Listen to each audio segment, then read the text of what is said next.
বিষাক্ত স্যালাইনের সঙ্গে অক্সিটোসিনের বিপত্তিই প্রসূতির মৃত্যু। মেদিনীপুর মেডিকেল কলেজে স্যালাইন কাণ্ডে 5.5 পাতার বিস্ফোরক রিপোর্ট জমা পড়ল স্বাস্থ্য ভবনে। রিপোর্টে উল্লেখ করা হয়েছে, অক্সিটোসিনের অতিরিক্ত ব্যবহারেই প্রসূতিদের শারীরিক অবস্থার অবনতি হয়। প্রোটোকল না মেনে 5 রোগীকে অক্সিটোসিনের হাই ডোজ দেওয়া হয়েছিল। নির্ধারিত 10 ইউনিটের বদলে সবাইকে 15 থেকে 20 ইউনিটের অক্সিটোসিন দেওয়া হয়েছিল।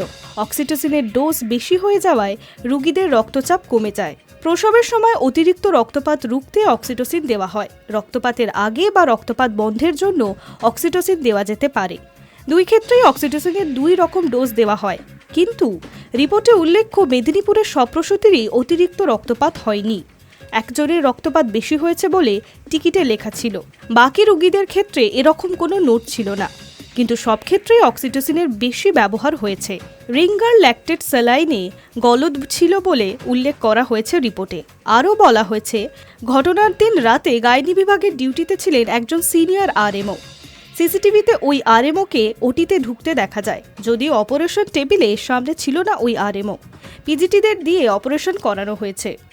সন্তানের প্রসবের পরেই মৃত্যুর কোলে ঢলে পড়েছেন এক প্রসূতি।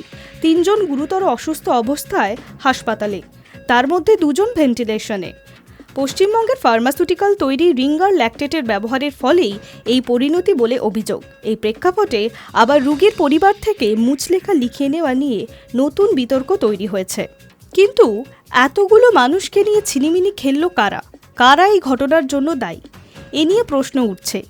একদিকে বিষাক্ত স্যালাইনে 3 প্রসূতির শারীরিক অবস্থা এখনও সংকটজনক। এসএসকেএম হাসপাতাল সূত্রে খবর, সংক্রমণের কারণে তাদের শরীরে রক্ত জমাট বাঁধার প্রক্রিয়া নষ্ট হয়ে গেছে। ফুসফুস ও কিডনি ক্ষতিগ্রস্ত হওয়ায় ঠিকমতো কাজ করছে না। 3 জনের চিকিৎসার জন্য মেডিকেল বোর্ডে স্নায়ুরোগ, হৃদরোগ, পালমোনোলজি, মাইক্রোবায়োলজি, বায়োকেমিস্ট্রি বিভাগকেও যুক্ত করা হয়েছে। 3 প্রসূতির চিকিৎসকদের দায়িত্বে এখনও 13 জনের মেডিকেল বোর্ড রয়েছে। রবিবার রাত থেকে এসএসকেএমে আইটিইউতে ভর্তি রয়েছেন নাসরিন খাতুন, ক্রিটিক্যাল কেয়ারে রয়েছেন মাম্পি সিংহ ও মিনারা বিবি। নাসরিন ও মাম্পি ভেন্টিলেশনে রয়েছেন। প্রস্রাব বন্ধ না থাকায় গতকাল এই 2 প্রসূতির ডায়ালাইসিস হয়েছে। High news network.